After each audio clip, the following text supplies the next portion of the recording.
কাউকে ধোকা দেওয়াটা যেমন খুব সহজ, ধোকা বানিয়ে খাওয়াটা কিন্তু ঠিক ততটাই পরিশ্রম। হ্যালো এভরিওয়ান, সবাই কেমন আছো? আশা করি ভালো আছো, আমিও ভালো আছি।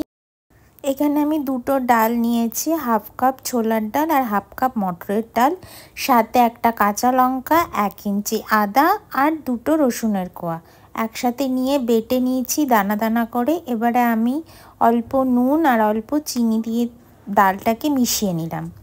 এবারে একটা প্যান গরম করে নিয়েছি, এর মধ্যে দিয়ে দিলাম সর্ষের তেল, একটু বেশি করে দিতে হবে যাতে ডালটা ভালো করে ভাজা যায়। এবার ডালের যে মিশ্রণটা, এটা আমি এর মধ্যে দিয়ে ভালো করে ভাজা করে নেব যতক্ষণ না ডালের মণ্ডটা শুকিয়ে একটা ডোয়ের মতো তৈরি হয়ে যাচ্ছে, ততক্ষণ অবধি কিন্তু ভালো করে নাড়তে হবে, না হলে কিন্তু তলায় লেগে যেতে পারে।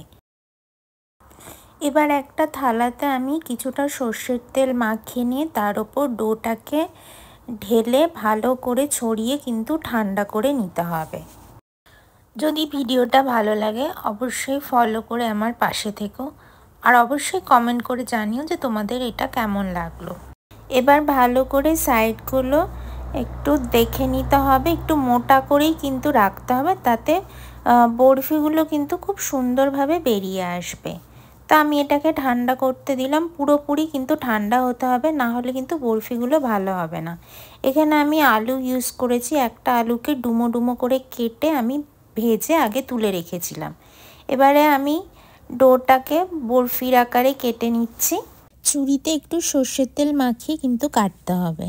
আমি আর একটা প্লেটও একটু সর্ষের তেল মাখিয়ে নিলাম, যাতে বরফিগুলো তুলে ভাজতে গিয়ে যেন ভেঙে না যায়, খুব সাবধানে কিন্তু করতে হবে। প্যান গরম করে বেশি করে সর্ষের তেল দিতে হবে, কারণ এগুলোকে কিন্তু একটু ডুবো তেলে ভাজলেই ভালো হবে। যেহেতু আমার প্যানটা ফ্ল্যাট, তাই জন্য আমাকে এইভাবে ভাজতে হয়েছে। ফোড়নে দিয়েছি সাদা জিরে, শুকনো লঙ্কা আর তেজপাতা, এটা পরিমাণ মতো নেবে। আর ভালো করে ভাজা হয়ে গেলে, গন্ধ বেরোলে, এখানে আমি একটা মশলা বানিয়ে নিচ্ছি। আদা বাটা পরিমাণ মতন, হলুদ গুঁড়ো, জিরে গুঁড়ো, ধনে গুঁড়ো, কাশ্মীরি লাল লঙ্কা গুঁড়ো, নুন, চিনি আর অল্প জল দিয়ে আমি একটা মশলার পেস্ট তৈরি করে নিলাম। ফোড়নটা থেকে গন্ধ বেরিয়ে গেছে, এবার আমি মশলাটা দিয়ে ভালো করে ফোড়নটার সাথে কষিয়ে নেব।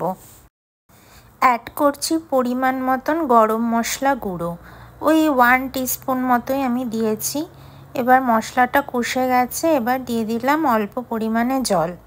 একটুখানি ঝোলটা ফুটতে শুরু করলে আলু আর এই ভেজে রাখা ডালের ধোকাগুলো আমি দিয়ে দেবো এর মধ্যে। বেশিক্ষণ কিন্তু ফোটানো যাবে না, তাহলে ভেঙে যেতে পারে।